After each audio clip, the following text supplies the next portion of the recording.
You have found Authentic Business Adventures, the business program that brings you the struggles, stories, and triumphant successes of business owners across the land.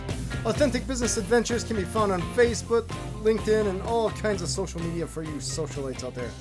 We are coming to you from the Sun Prairie Community Radio Studios, underwritten by Bank of Sun Prairie. My name is James Kademan, business coach at Draw In Customers Business Coaching and author of the Bold Business Book, available on Amazon.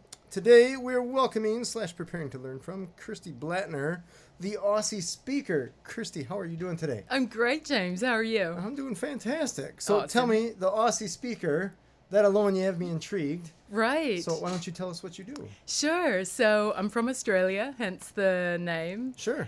And basically a professional speaker. All right. So I do training, and it's along the lines of leadership. Okay. Yeah. So looking at, if we really want to make a change and do Sure. something extra awesome, we need to lead in a different way. Sure. Yeah. Well, that's awesome. So you speak all over the country, all over the world? You maybe? know, at the moment, because my little one's only 2, I okay. keep it in Wisconsin as much as I can. Gotcha. Yeah. Okay.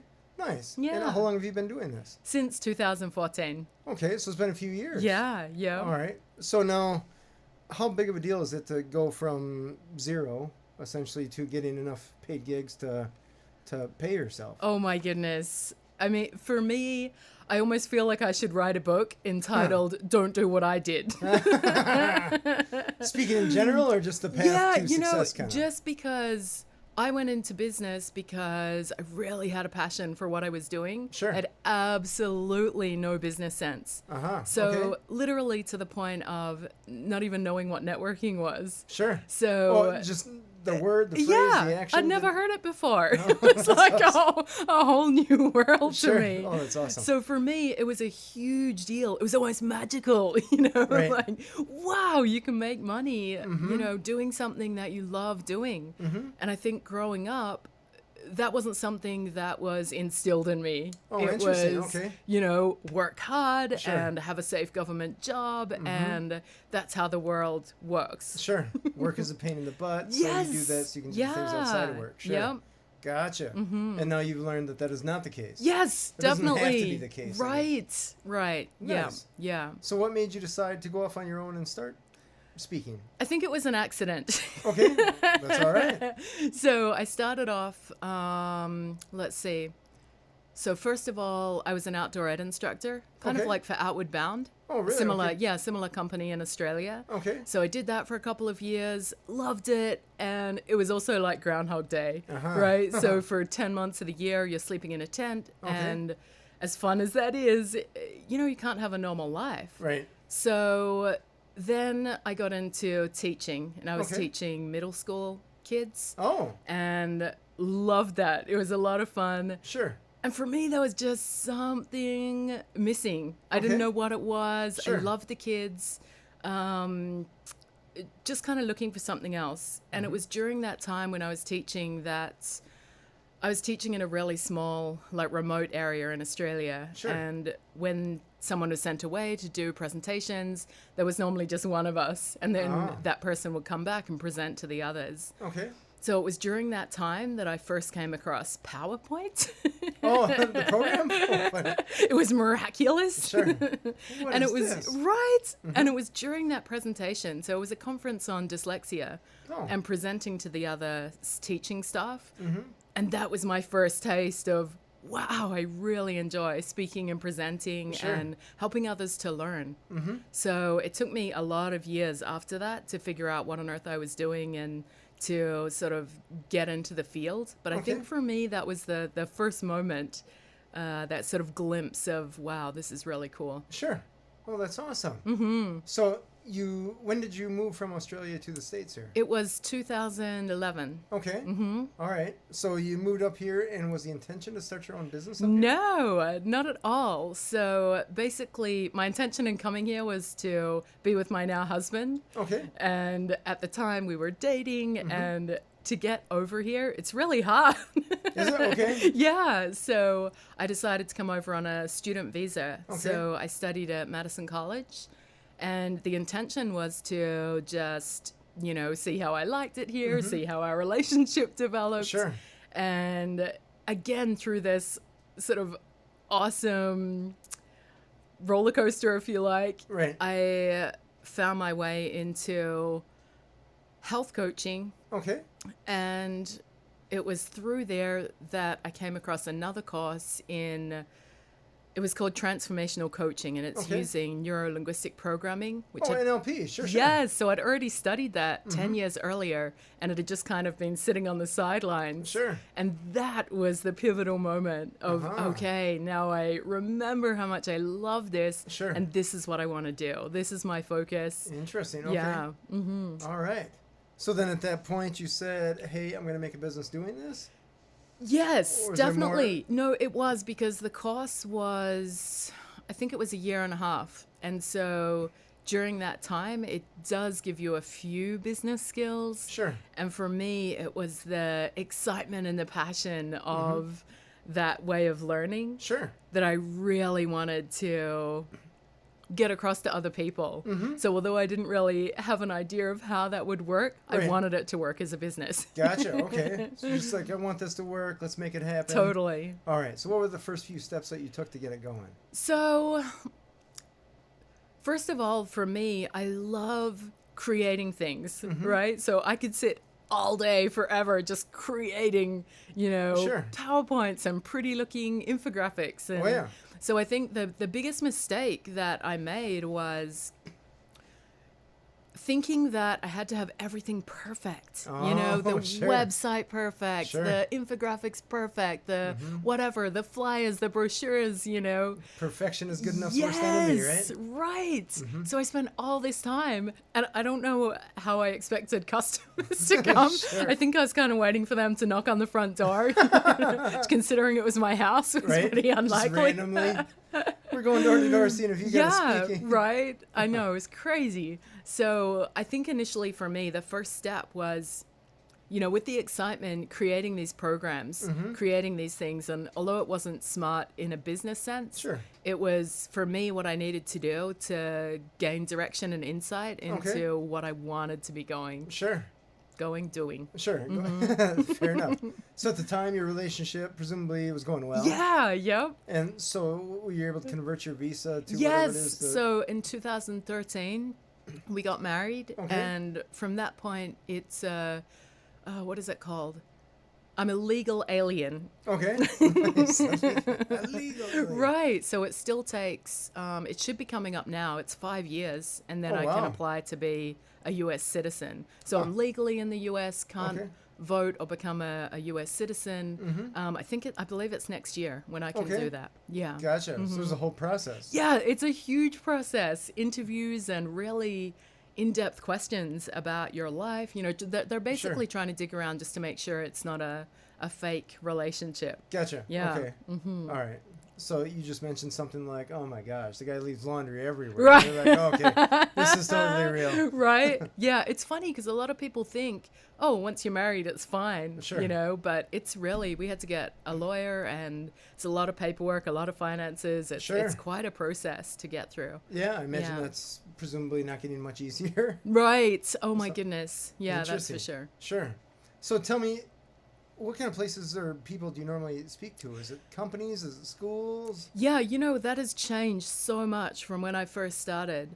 So at the moment, I've just put in a course outline for Madison College. Okay. So that will be starting in, where are we? September, October. And the other place that I have work with on a continued basis is the Center for Exceptional Leadership. Okay. And that's through St. Norbert's College in De Pere. Okay. Yeah. Nice. Yeah. So you go there routinely? I do, yeah. So Okay. they have this awesome program where CEOs and COOs go through a year-long program. Oh, wow. And they have people come in, sort of like guest speakers, that come in, but they do training rather than, like a keynote. Sure. So I'm one of their trainers that comes in, and at the end of the year, I'm getting Hogan certified, which is I've never heard of that. I'm sorry.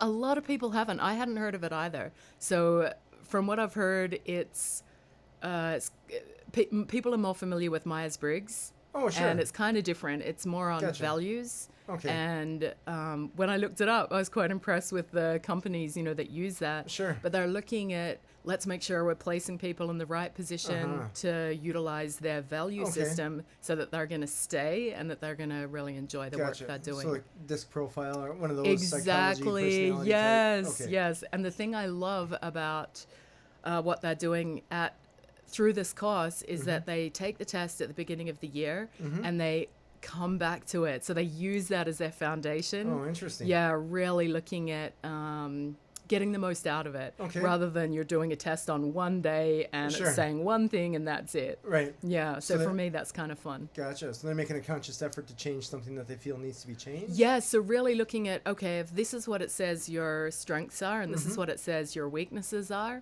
let's look at those things, look at the things you want to keep the same and focus on, look at the things that you want to change and figure out a way we can do that that's in alignment with who you are. Sure. Yeah. Nice. Yeah.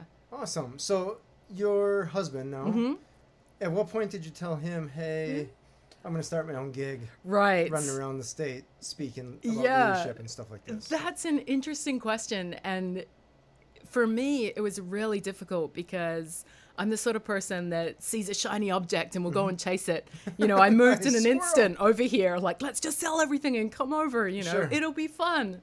He told me it was warm over here. So he's the sort of, right? Maybe in the U.S. somewhere. Yeah, at some exactly, point it's warm, exactly. So he is, he studied aeronautic engineering and his dad has science biotech labs. So he's a lot more analytical than I am and takes time to process things. So for me, that was a struggle because I'm like, why aren't you excited? We're already moving. Yeah, and he's coming from a place of, hey, you know, businesses are, it's tricky, it's difficult. And the success rate, if you look at statistics on businesses, it's not great, right? Not great. So for me, in the relationship, that was really difficult. It was difficult to explain in a way that I wasn't used to. Sure. Because he's like, how much money are you going to make? Yes. And you're like, enough. Yeah, right. He's like, no, give me a How are you going to dollar make figure. it? I don't know. I'm going to speak. Customers, you know. Right? Yeah. The fill in the blank, X plus Y, totally equals Z. Yes. We're good. Yeah. That's awesome. Yeah. So then that leads to the question, I guess going analytical here, right? Yeah. I've done some speaking gigs, and I don't push it a ton. Yeah. But the big question is, how much do you charge? Yeah. So I don't mean that to ask you how much you charge. Yeah. I mean, how do you figure out what you price your stuff at? Yes. Initially, and then over the course of time, Yes. it had to be... it's still a challenge for me, so I hear it's you. a challenge for you as well. Yeah, and that is a great question. And part of it for me was joining the National Speakers Association. Oh, sure. So there's a Wisconsin chapter. Okay. Those people are golden. Oh, nice. Okay. And I don't think I've ever belonged to a group that, for me, it's like walking into a room knowing that some of these people are earning, you know, a lot of money. Oh, really? And Okay. yeah, really, really successful and so willing to help someone who's just starting on the bottom rung, Sure. you know? So part of it is the whole legal thing of, you know, colluding and sort of not really being able to say exactly this is this amount for this amount of experience. Sure. The other thing is almost just like a cultural thing that we don't want to talk about it, right? Right.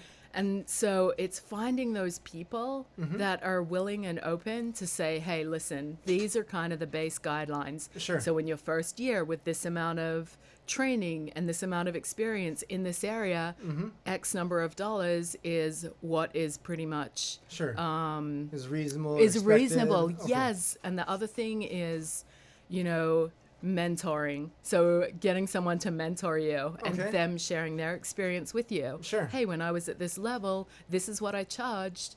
And to add to that, there's this magic book that is, I guess you can't see my hands now, but it's super thick, right? Like this massive book. And it is a book of associations. Oh, really? So, Okay. yeah, you can flick through that book. It will tell you people's budgets. Okay. So it will say, this company, you know, here's their budget for the year. Oh, wow. And so that's another way that you can kind of look at, okay, this person has, you know, $1 million to spend on training for the year. This company has, you know, $500. Gotcha. Okay. So I think, I'm not sure if that answered your question, but I think a lot of it is trial and error. Sure. A lot of it is looking at who do you want to speak to? You know, for me, I just spoke recently to a Wisconsin Volunteers Association. Okay. And I feel so passionately, you know, towards that. Nice. And they didn't have the budget that I normally work with. Okay. And I let them know that I would do whatever I can so that we can make it work. Sure. So I think there's a little bit of that too. Mm-hmm. Yeah. Gotcha. Okay. So do you find when people contact you and they're like, okay, it comes down to budget. Yes. How much is it kind of thing? That you have to, do you have some algorithm where you like time, distance to travel? No, you know what I anything like that, do? or- I don't. So a trick. Sorry, Let that's me tell you. So literal. No, I don't. No idea. So a trick that I learned, I've just come back from every year, National Speakers Association has a sure. conference called Influence. It's massive. So I think this year there was 1,400 people that attended. That is love. That's all speakers. Yes. Oh, wow. So you walk into this thing Not and you're an like, empty oh, stage." my tribe, look at all these Sure. weirdos. This is awesome. Right. So it was in one of the breakouts Okay. that a lady was telling everyone, you know, most people are willing to tell you what their budget is if you put it on your website.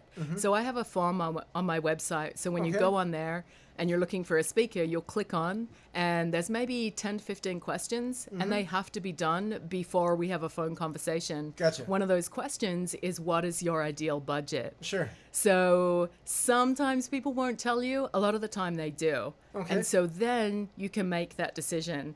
Hey, you know, this is what I normally charge, and maybe if I can sell my books at the back of the room or Sure. other products that I have, that could Sure. work out. Or maybe if we do this or we add this on, Right. you know, so then it kind of comes down to a bit of negotiation. Gotcha. All right. That's awesome. Yeah.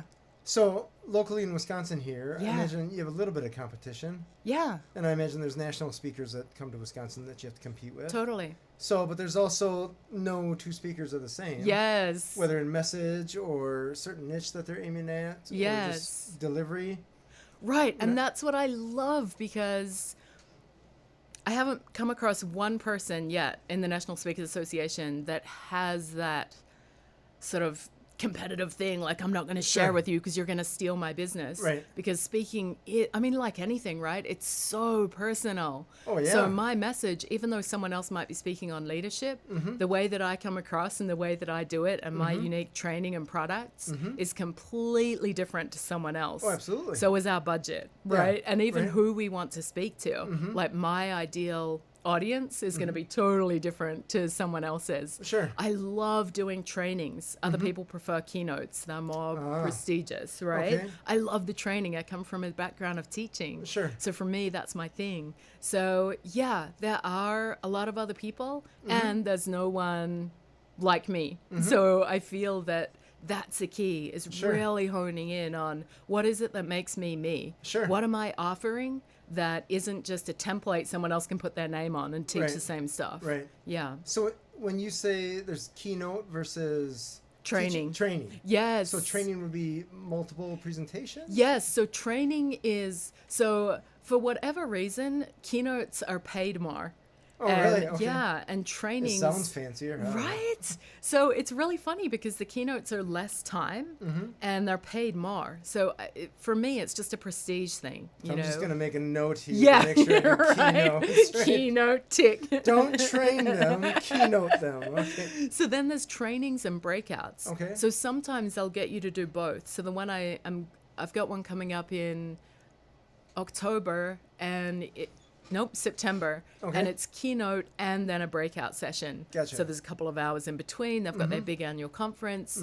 And the keynote is going to be for an hour and a half, you know, talking on whatever. And then the breakout is, rather than, you know, sage on the stage, me spouting all my information, it's, for me anyway, the way I do it is a lot more hands-on. Sure. So it's looking at, here's the how-to. The keynote is Okay. kind of the inspiration Sure, and the you fun rah, things, rah. and right, all the questions coming up, and the training is then, how can we implement this? You know, it's no good getting all fired up and Sure. ignited and then nothing happens. Or you don't have the tools and techniques, Right. right? So to me, that's the juicy bits. Okay, here's Sure. the tools and techniques. This is what you can do to get to where you want to be. Gotcha. These are the links that can help you to get to where you want to be. And then let's practice, So right? keynote is why and what, and then training is how. That's how I see it. Gotcha. Yeah. Okay, that's perfect. No, Yeah. that makes a ton of sense. Yeah. So who do you speak to normally? Is it nonprofits, or is it women, or is it northern Wisconsin, or how do you break them apart? Yeah, it's really interesting. And so far, I still don't feel like I have a fabulous sense of business and marketing. So most people are mysteriously and magically finding me on my website. Nice. It's always a mystery to me as to how they You got the found button. me. Don't know how you got here. I don't either. So a lot of them do tend to be women focused. Okay. In the sense that it's probably 70 to 80% women, Okay. that are in the organization. Sure. I'm not sure why that is. And actually, that's not true for the Center for Exceptional Leadership. That would be the opposite. Okay. So, yeah, I'm not sure there's rhyme nor reason. Sure. I think maybe if someone's just finding me on my website, maybe it is more... maybe I am going to attract more women focused groups. Excuse me, just because of who I am and how I do things. Sure. All the sparkles. Yeah. None of the guys want glitter, right? Right. Oh my God. Right. Yeah. So for me, there's kind of a big difference or shift from the Madison College and the Center for Exceptional Leadership to, working with volunteer groups, working with social worker groups, nursing groups, and the one coming up in September is recreation providers that are working, what is that acronym? I think it's WADVIS. So it's basically using recreation in a therapeutic setting, like in a nursing home. Sure. Right? Yeah. That's so pretty that's specific. Right. So yeah, using recreation as therapy. So what I'm speaking to them on is storytelling. How can we get stories out of people? How can we use that as a therapeutic realm? How can we use that to start lines of communication? Because it's so powerful, right? Stories. We love stories. Oh, and speaking of nursing home, I always thought it would be fantastic to go there and then just get a story from every single person. Yes. Oh my goodness. All the stuff that they've experienced. Totally. And not to go down that crazy rabbit hole. Yeah. Maybe we have to do that someday, right? Right. Yeah, that would be really fabulous. Get a little recorder and a transcriber. And just get some stories from people that experienced. Absolutely. Way more than we have. I know. Yeah. Super cool. So, what do you like best about owning your own business? Oh, so many things. So I really love the freedom I'm driven, right? Okay. So when I get something going, I'm 150% in all the way. And so for me, having that personality and having that drive, it's so rewarding when I'm getting the benefits that I want from the direction that I love. Sure. So in contrast, there were aspects that I really loved about the teaching. There were things that I got really frustrated with because I could see it wasn't working. Sure. And you get the politics and the red tape. Yes. Sure. Right. And so I love that element of this is what I believe works. This is what I'm going to do to get that. And then I see the results from that. Sure. Yeah. So it's a direct if this then that. Yes. And also having, a baby girl, like it's so nice to be able to consciously choose, okay, well, this is how many events I'm going to do per year. This is how many times I'm going to be away. And having that really conscious choice of this is when we're going to hang out. This is, what we're going to do as a family. This is when we're going to travel. And that's not always possible. I feel like that's such a luxury to have that. No, it's interesting that that's defined, right? Your schedule's defined. Because I talked to many of the business owners that don't do that. Yes. And so without meaning to, right, time with their family just gets stuck by the wayside, right? Because there's always one more thing, right? Right, exactly. Like you'll never be done with work. Exactly. And until you die or retire, right? There's always something more to do. Totally. So if you rely on getting done before you go home to see your family, it's just not going to happen. Exactly. And then I see some people treat their calendars like they do their pay, right? I'll get paid after I pay all my bills, blah, blah, blah, blah, blah. Yeah. And there's always more bills. Right? You can always find something else to spend your money Definitely. on. Yeah. In business, endless, right? Yes, it is indeed. So it's interesting that you made the conscious effort to define this is how it's going to be. And so it's much easier to plan. Right. For the people that don't, yes, you end up with something chaotic and not disorganized. Yes. And they don't end up spending time with their family like Exactly. And, you know, I think for me, having a health scare, that was part of that. Oh, You know, sure. it's like, ooh, life is precious. Yeah, you know? it's not forever. Yeah, exactly. I always thought it was. Well, it kind of seems like it, right? Like, I woke up again. Yeah. And even, you know, the death of close friends. Like, for me, I just had a few pivotal things that happened, and that was enough for me to really want to consciously design my life rather than letting life happen and then having regrets about what did or didn't happen. Sure. Now, I don't know this for sure, but I'm Yeah. guessing that you weren't born with the skill. This was something that was learned over the course of time. Yes. Is that safe to say? Yep, safe to say for sure. All right. So can you take us through what happened Yeah. throughout your life, I guess, to go from being born, I guess, essentially, to being someone that speaks on and leads in regards to leadership? Yes. So I think a lot of it had to do with, I grew up on a dairy farm, a small dairy farm in New Zealand. Okay. And then when I was 13, my family moved to Australia. Okay. So then I think you came to Wisconsin. I know, right? You guys have cows Exactly. too. Love those cows.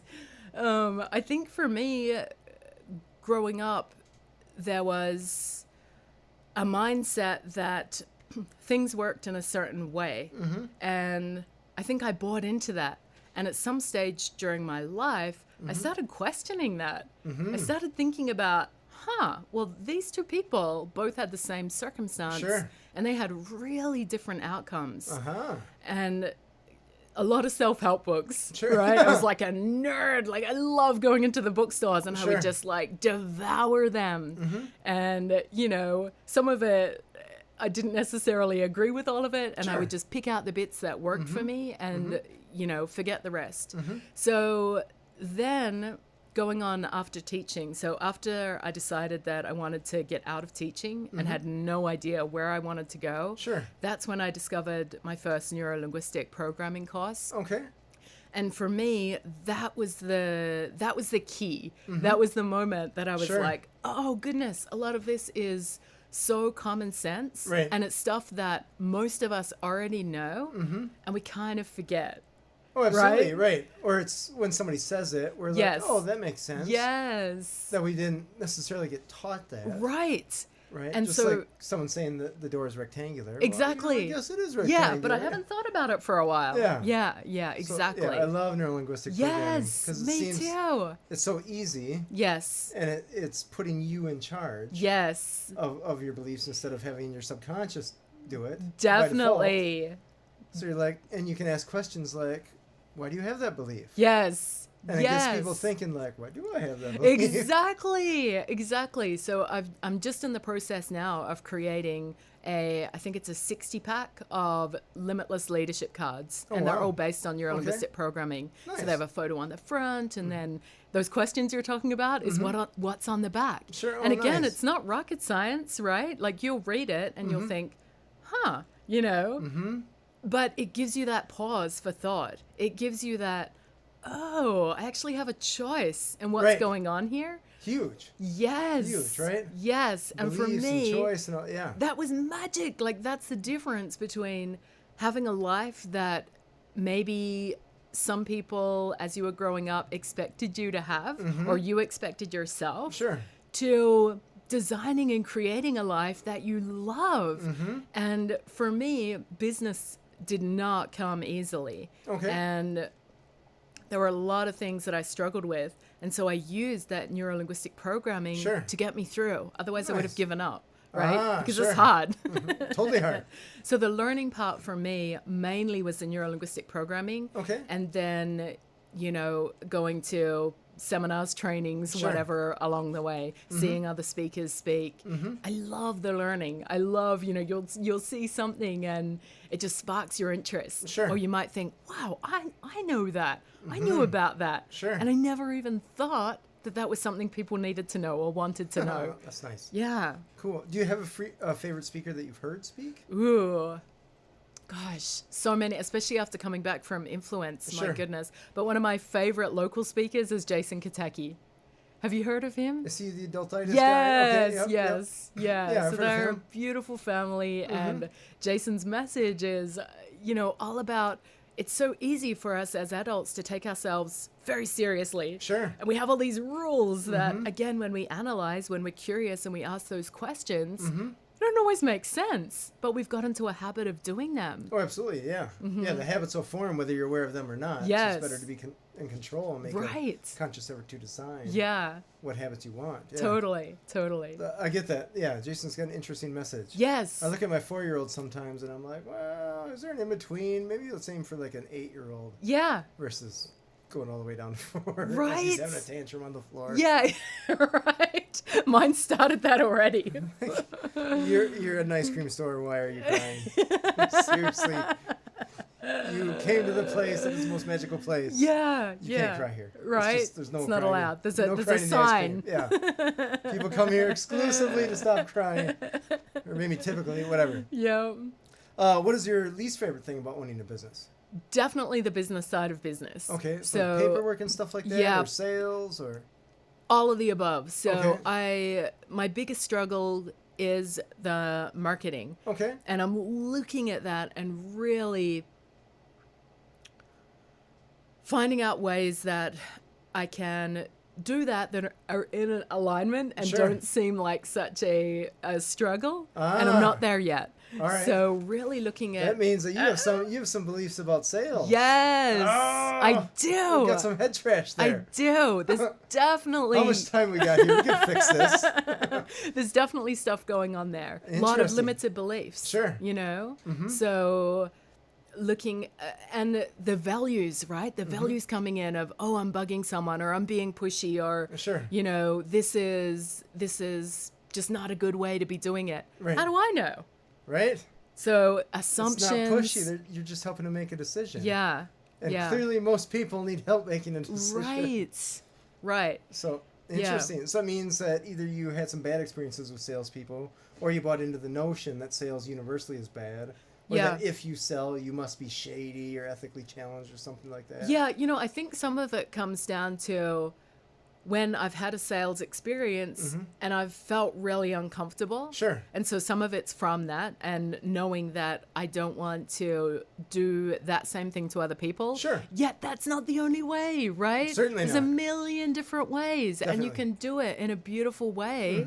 And for me, it's just reminding myself of that, practicing that, and also because I tend to love the creating side, I don't want to spend the time and energy that it takes to get something routine in place, which is necessary. Sure. You know? So a lot of learning. That's my biggest struggle with the business. So you could create the sales process? Yeah. For yourself? More or less? Yeah. All right. Or create something to help people find you and decide, you know, in the end, it's up to them to make the decision. Totally. Use someone else or don't use anyone. Yes. So whatever it is that they choose to do. But one thing I have done recently, the 1st of August, I created an online magazine that's going to come out quarterly. Oh, you're talking about just created. Okay, that's not even a week ago. Right, okay. right. So, and again, this was all, I was so fired up after the Influence Conference. Sure. And I created that. And so for me, that was part of marketing in the sense of I'm letting people know this is who I am as a person. This is the direction, the beliefs, the values that I have. Sure. And this is coming out quarterly. And now I've made a commitment to that. Nice. And for me, that's important. Sure. Like, okay, now I have this commitment. I have this direction. And I got really great feedback from it. So that's kind of exciting too. Nice. Yeah. That's awesome. Yeah. So does that mean when somebody calls you and they're like, hey, Kirsty, we got this XYZ conference. Yeah. We're looking to have a speaker. Do you freeze? No, that's exciting for Okay. me. It's the getting that person. It's the doing things Gotcha. regularly so that people know I exist. So building And awareness. Yes, All not right. just my cat, dog, and 2-year-old. Sure. You guys know I exist. Go get some business for me. That's awesome. What has worked for you in the past in regards to getting business in the marketing aspect? You know, networking is great. So the networking groups, the mentoring, the mastermind groups, and then getting people to hold me accountable. Ah, So I have a huge. call tomorrow Okay. with a new friend that I met, and just setting up those systems. Sure. Hey, this is really where I want to go. And I know myself well enough to know that if I don't have support, encouragement with that, Right. it's not going to be as effective. That's so fair. really being held accountable and looking at a clear direction. This is the outcome I want to achieve. And for me, I'm looking at making impossible goals possible. Sure. So setting really high goals, Oh. which is almost against what Sure. a lot of people believe or Right. do. And for me, that's important because that's where the excitement is, right? And so To stretch yourself. Right. Right. So if I have this massive goal up here, then let's chunk it down Sure. and look at, okay, in the next week, in the next month, these are things that are going to get me to that awesome goal up here. Sure. The yogis don't ask if you can touch your knees, right? Yes, right. It's not that big of a stretch at all. Funny. How does your husband feel about you with the business? Is he supportive? Is he just like you do your own thing? Yeah. Or are there any challenges where he's like, "What are you doing?" Yeah, he's awesome. He's very encouraging and a strong believer in me, more so than I have been for myself. And sometimes it is difficult talking about the finances. Sure. And again, that comes back to my beliefs and my, issues with that. Sure. So for me, that's the biggest struggle with us is looking at, okay, if I want to spend, $2,000 on this 4-day conference, we have a family. How do I justify that? How do I Sure. frame that in a way that he can understand? Gotcha. So And- he's like, "Where's the spreadsheet for your return on this?" And even my values. All right. So as a parent, as a wife, as a, family member, does this feel like it's the right thing to do? Sure, because So- there's going to be sacrifices on your end to Yes, go of there. course. But sacrifices on his end. Exactly. To take care of the kid. Okay, Yes. Yeah. So he's awesome. And I think early in our relationship, it was more difficult for him to understand because I didn't exactly understand Sure. where I was going and what I was doing. And now I think he may not know exactly, we may not be at the spreadsheet stage, Sure. but he trusts enough that, Okay. my passion and whatever, that Sure. it'll all work out. Well, I think that's what he thinks. Well, that's fair. That's fair. Yeah. Every time my wife and I have a challenge, or I guess I have a challenge in business, Yeah. my wife will be like, "What are you going to do?" I'm always like, "It'll work out." Yes. Yeah. Right? It's just a thing. There's ebbs and flows in business. So Right. Ain't no thing, right? Yeah.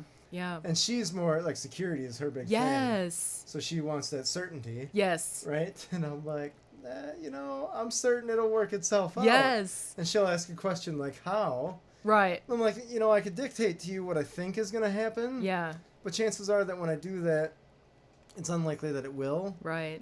that perfectly. Yeah. So I got an idea. I got some actions that I'll take to make sure that something happens in the positive. Yes. But in the end, I just know it's going to work out. Yes. And that's enough for me. So let's call it good enough for you too. I love that. And I think there is a huge part of faith. And I don't necessarily mean in a religious way, or it could be in No, a not at religious all. way, depending on, Right. who you are. And for me, it's that, the business gods or whatever. But I think there's a certain amount of faith because it's not a clear path. No, right? not at and all. if you're not the sort of person that is able to be comfortable with those risks, it may not be the best Right. choice for you to take. Right. Right? Because there's so many times I feel like all the time there's that leap of faith. I can do this and I could analyze, and then you get that analysis paralysis, Yeah, right? but you There's don't do so many anything. things, Yeah. and then you just don't do anything. Right. So I love that. You have that goal up there. You don't necessarily know all of the things that are going to get you there, but you know it's going to work out. Yeah, it's interesting. Yeah. I'm listening to a book on CD called Endurance Oh, cool. about the guy that spent a year up in the space station. Oh, sure. And he's talking about family and wife, kid, all that kind of stuff. And you're thinking, like, this guy, what are the sacrifices that he had to make? Oh, my One for goodness. training and all that kind of stuff, dealing with that. Seriously. But the sacrifices his family had to make Yeah. for him to be gone for the better part of a year. Plus, it's a pretty risky mission. Sure it I mean, is, yeah. no one's been in space that long. Right. So from a health point of view, there have been space shuttles and all that jazz that have exploded. So there's a Yeah. risk point of view that way. plus we don't know everything about space. Like there's so many risks that he is taking on, Certainly. as well as he's essentially asking his family to take on as well. Right. So I guess myself and my spouse, you and your spouse, Yeah. every entrepreneur and their spouse or family or whatever, that's the same thing. Right? Yeah. The risks that we take on as Totally. entrepreneurs, we're just expecting our spouses to accept. Yeah. Because it's a thing, right? Yeah. So, yeah, it's funny. Yeah, it really is. And, you know, one great thing that came out of this conference was the NSA Association is looking next year at getting healthcare. Oh. So with your membership, you'll get healthcare. And for me, that was huge. Just because, you know, there are all these risks. And if we can narrow some of them down a little bit, you know, that's just kind of magical. You know, it's interesting you mentioned that. I just finished reading The Great Game of Business. Okay. It was written in 1992 about this Yeah. company that rebuilds engines. It was a company they built up from International Sure. when they were having a rocky time in the 90s. Yeah. Anyways, one of the last chapters, this guy's call to action, was that we as business owners need to fix healthcare. Yeah. It was Right. in 1992. Oh my goodness. And I thought, holy cow, man, that's 16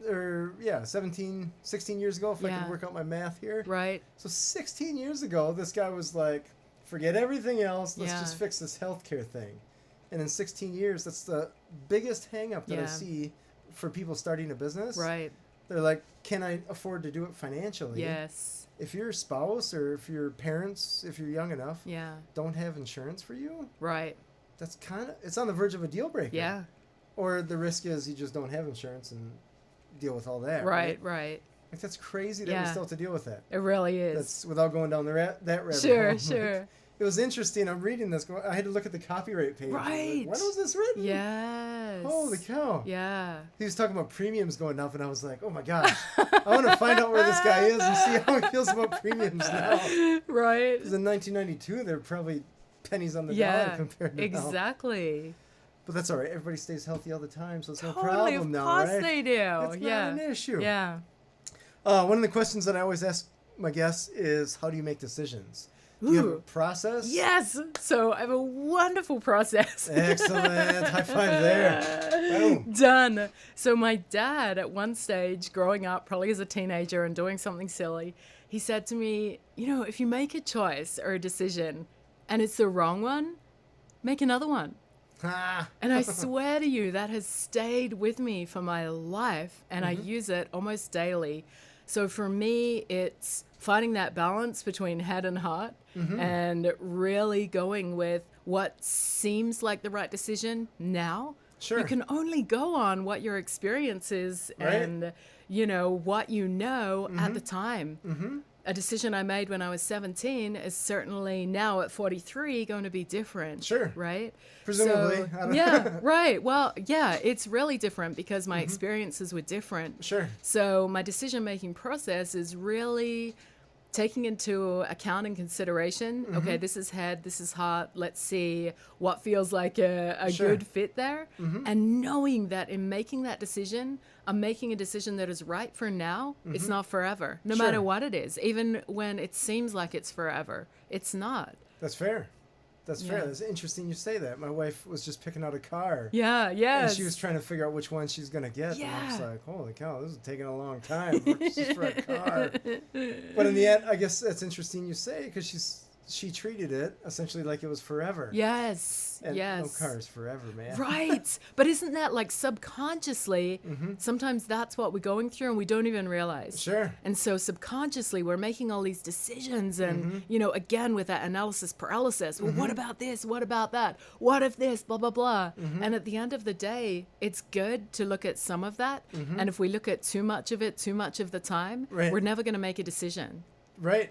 It'd just be deer in headlights. You won't get Yes. anything done. Yeah. And you're like, oh, yeah, I'm still working on that, right? I'll get to that someday. Oh, that's awesome. What do you do to relax?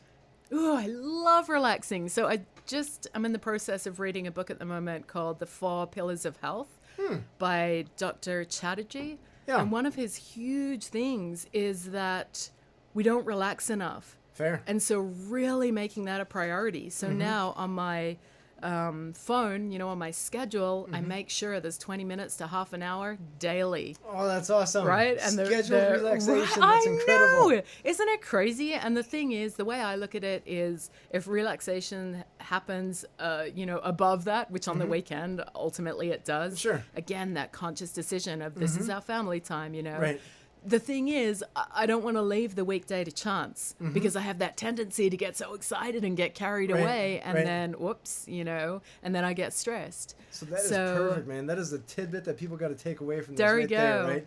Don't leave the weekday to a chance. Yes. It's perfect. Yeah. So for me, it can be like things in nature, right? Even if it's sitting outside, feet on the grass, you know, swinging in the hammock, listening to some music. Sure. You know, going on a bike ride to near the water. For me, that nature element recharges me. You know, I grew up on a farm, so that's such an important aspect that when I feel myself getting too stressed, I know that I haven't been spending enough time in nature. Oh, interesting. Yeah. Love going camping, love going to the parks. Right. Yeah. Oh, that's awesome. So that's awesome that you have this awareness of what you need and what your body needs and all that kind of stuff. Yeah. Where other people, I imagine, just aren't aware of what's going on. So they're like, oh, I got a headache. Why do you have a headache? Yeah. I don't know. I just have a headache. Right. It's your body telling you something. Seriously. You gotta open yourself up to that message a little bit so you can solve it. Your body's not giving you a headache just so you can take some aspirin. Right. Definitely. It heard that bear needs its stock price to go up or whatever. Right? Oh, that's awesome. Have you learned anything in business? Oh my goodness. So when I first started out, a friend of mine, she'd been in her business, I think maybe 2 years before me. And she was telling me, you know, going into this business, we used to be outdoor instructors together. Yeah. And she's like, I had no idea how much of myself or my issues would come up in running my business. Sure. And I heard her, but I didn't really understand. Okay. And I think the thing is, when you're running your own business, you know, the success or failure is you. And so whatever issues, stories you've got going on, that is going to come out and that is going to be amplified to the hugely maximum. Amplified. Yeah. So I think I've learned so much about myself, about my values, about things I wasn't even aware of. Sure. You know, not to mention the hard skill set side of things. Oh, yeah. Right? So there's that sort of emotional side of not even realizing things were there and really looking at, well, in order to make this successful, it will be better if this is working in a different way, or I'm seeing this in a different way. And then the skill set of, wow, I'm not even sure I'm capable of doing that. And then learning how to do it. Sure. You know? So yeah, huge learning curve. Awesome. Yeah. Awesome. So it's interesting because I tell my students, if you're not good at money now, when you get into business on your own, that's only going to amplify it. Right. Because the bills in business are 10 times what the personal bills are. Yes. Sometimes it's like the utilities charge you more just because you are a business. Right. Like, that's a thing, right? Right. So if you have problems with money, fix that before you go into the business. Definitely. And then what you said in regards to the sales thing, right? Sales, you get a little head trash there, and you bring it into business. Right. So before, the head trash is just like, oh, I got to go buy a car and deal with these people. Right. Now you got to sell. Yeah. You're on the other side of the counter there now. Yeah. And you still have it holding you back. Yeah. So it's looking at taming these gremlins, right? We all have these voices, and it's recognizing that we're not necessarily going to stop them, but we can choose how much we're going to feed into it and recognize when it's happening and then make a shift, you know, to jolt that so that it doesn't become an overwhelming thing that we're hearing, right? Or just turn them into mugwise. Right? Exactly. Then everyone's happy. Cute little cuddly mugwise. Don't feed them after midnight. Where do you see your business going in the next few years? Oh my goodness. So. Or where would you like it to go? Yeah, definitely. I love the idea of just massive impact. Okay. So big stages, tons of travel, you know, more international travel, really looking at getting some concrete programs in place. So I have the cards now, I've got a couple of books, more of that. I just love the idea of giving people, you know, not everyone can afford what I'm offering. Sure. And I would love to make it so that with some of these programs, with some of these packages, it is affordable for whoever wants to, look at going down that path. Sure. So really big scale on one hand, and then on the other hand, having this accessibility on another level, right? So people can still benefit from the teachings without, it sort of being up here in price range. Okay, nice. So when you say big stadiums, whatever, are we talking 10,000 people? 100,000 people. 100,000 people. All right, that's awesome. Yeah, and again, I don't have a clear path, and I'm not. I was just going to ask you, what does it take to do that? Yes. And I think part of it is that dream. Part of it is surrounding yourself with people that are there. Sure. So really connecting with people, asking people who can connect you if you're not in those circles, and then getting a really clear message. So for me, starting in 2014, my message has changed so much. Oh, really? Yeah, because I even though it's always had the NLP base, the direction has changed. Sure. So I'm a certified health coach and life coach. So at one stage it was really focusing on the health side of it, and then it kind of flipped to the life side of it and more one-on-one personal coaching. Sure. Now it's gone more into corporate and now into the leadership stage. All right. So for me, it's really important in, achieving this massive goal. What is the direction that I want to go in? What is the story that I want to be telling, sharing, teaching people? So that transition, that's interesting that you say that. So what caused the transformation of the pivoting? Trial and error. So I started off doing some work for Group Health Cooperative. Oh, sure. And I was doing lunch and learns for their corporate clients. And although there were aspects of that I loved, it was the same when I was teaching. I didn't know what it was, but there was something missing. And that was health-based? Yeah, that was health-based. Okay. And part of it was that for these companies, it's a requirement. Oh, so for me, they have to come to this lunch and learn. Yeah. Oh, so wow. for me, I wanted something that people were really excited about coming to themselves, right? And then when you were asking me about lessons learned from business, I wanted to share those, similar lessons. And it might not necessarily be in a business sense, but it's still all in that mindset, right? So, it's always been about the mindset, and the direction has changed. Gotcha. So getting really clear on that and surrounding yourself by people who are where you want to be and taking those leaps, right? You might not have all the answers. You may be stretching yourself and having that faith, having that trust, whatever you want to call it. Sure. That this is what I know I can be doing. This is what I know people need and want to hear. And then just going for it. Nice.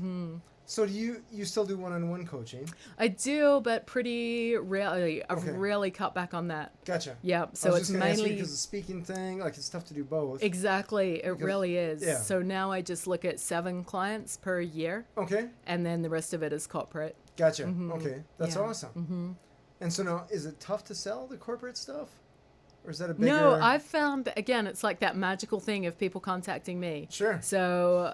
Well, that's awesome. Yeah, and I think I have not been great at putting out proposals. Okay. And friends of mine that are really good at that definitely get the work coming in. It's a numbers game, right? The more things you're putting out, the more you're going to get back. Yep. I'm so excited at creating all the shiny, designs that... We got them, they exist. Yeah, right. Look how pretty this is. This is fabulous. Not if no one's seeing it, right? Right. So... Totally true. Yeah. Totally true. I've been lucky in that the people have found me, and I want to make sure that I'm making a conscious effort to get the word out to other people that don't know I'm there. Gotcha. But people definitely have funding for it. So when you ask, is it difficult? Yes and no. Sure. When you're clear on your message, you have something that works, you have something that people are going to ask you back for, you've got referrals, and you're putting it out there. Sure. It's pretty great. It happens, right? Yeah. It'll work itself out. Yeah, totally. Yeah. So I got one last question for you. Yes. You mentioned that you were just into the bookstores, self-help books. Actually, that leads to a couple questions, but let's just run with this one for now. Do you have any favorite books? Oh my goodness. In regards to the self-help realm? Yeah. I don't know if I've got one off the top of my head. I think there's so many. It's like when people ask me about movies or music. I'm like, there's so many. Sure. Or what, besides you said the 4 pillars of health, what was the one you read before that? Oh, so my friend Toph Evans, he's from Australia, and he has, he's an amazing guy. He does that ultra marathon, crazy things, Sure. and he does a lot to do with suicide prevention. Oh, gotcha. And he's written a book called "What Happens When the Hits the Fan." Oh, sure. So his book is all about, life is all well and good until we have those adversities. And whether those adversities are mental health or mental gremlins, whatever you want to call them, that's going to happen. Sure. Right? And so his story is about how he used the ultra marathons to combat that. And also, even if you're not into that sort of physical side of things, there's so many tidbits in there and so many examples of just wonderful ways. And he also has an NLP background. Oh, nice. So yeah, he's a great guy, great message. Sure. Really so fun. ultra marathons are just a tool. There's Yeah, millions of opportunities for other ways, right? Yes. Sure. Yep. Interesting. Then one really final question, because I got this book and getting reviews is always a challenge. Yes. You got a few books. Yeah. Right? Yeah. Is it tough for you to get reviews, or what do you do to get reviews? Yeah. Yes, it is, and I don't make enough of an effort to do it. Okay. So it's something, again, I really want to work on. Sure. And I think, again, listening, to that sort of gremlin and reframing that, Sure. right? Instead of having that message that I'm bugging someone, having that message that, hey, I would be more than happy to do that for someone, But yeah, it's not something that comes naturally for me. And I think you do need to be consistent with asking people. People are busy, right? People have got things going on. That's presumably they got more going on, and just Seriously. I find that with mine too. Yeah. So, well, I guess everybody with a book finds that. Yeah. I don't see anyone with an equal number of readers and Right, reviews. right. It's like a fraction of a fraction of a tiny decimal point. Yeah, absolutely. Interesting. So then, let's see here. I feel like I got one more question for you I wanted to ask you, but it slipped my tongue. Oh, really quick. Yeah. So one piece of advice that you would give for someone that was considering going off on their own, starting their own business. Make sure you have a support team. So the more you have your tribe surrounding you, even if you're brand new and don't even know where to go, find that first step, right? And from there, you're going to gather tribe. You're going to gather people that will either mentor, support, keep you accountable, whatever. But to me, that would be my main. Get that team. That's huge. That's huge. You can't go it alone, right? No. You need the help. Definitely. This has been Authentic Business Adventures, the business program that brings you the struggles, stories, and triumphant successes of business owners across the land. Coming to you from the Sun Prairie Community Studios, underwritten by Bank of Sun Prairie. My name is James Cademan, business coach at Draw In Customers Business Coaching and author of the Bold Business Book, available on Amazon with reviews, right? We'd like to thank you, our wonderful listeners, and our guest, Kirsty Blattner of Aussie Speaker. Quick website. Yeah, www.aussiespeaker.com. And that's AUSSIE speaker.com. Awesome. Thank you very much. Yeah. Find us airing on 103.5 Wednesdays at 6 p.m. and Sundays at 2 p.m., as well as at sunprairiemediacenter.com. All right, guys. I appreciate you guys listening. We can also be found morning, noon, and night at the podcast link on drawincustomers.com. Thank you for listening. I want to see you guys next week. Stay awesome, and by all means, enjoy your business.